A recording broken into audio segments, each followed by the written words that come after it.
Hi everyone, in front of me I've got SONY Xperia 5 Mark III and let me share with you how to change date and time on this device. So first of all, let's enter the settings and now we have to scroll to the system. Let's enter the date and time, and as you can see here we've got some options which we can customize. So first of all, in order to set the date time manually, we have to turn off automatic date and time, which are network provided, and also the time zone. And as you can see right now those options are active, so we can simply tap on it and from this calendar we can pick the date we want to use. So let me pick, for example, something like that. Let's confirm it with OK.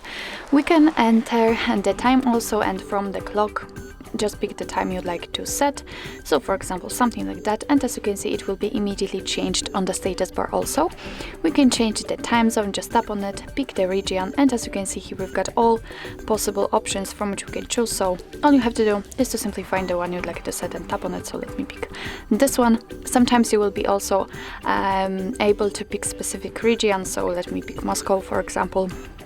And after getting back you can see that it is also immediately set, but be aware that after changing the time zone the time will also change according to it. Under it you've got the time format options, so right now we are using local default, but if you'd like to manually decide what kind of clock format we will use, just turn off this option, and as you can see right now you can decide if you want to use 24-hour format just like now or 12-hour format, so you have to turn off this option.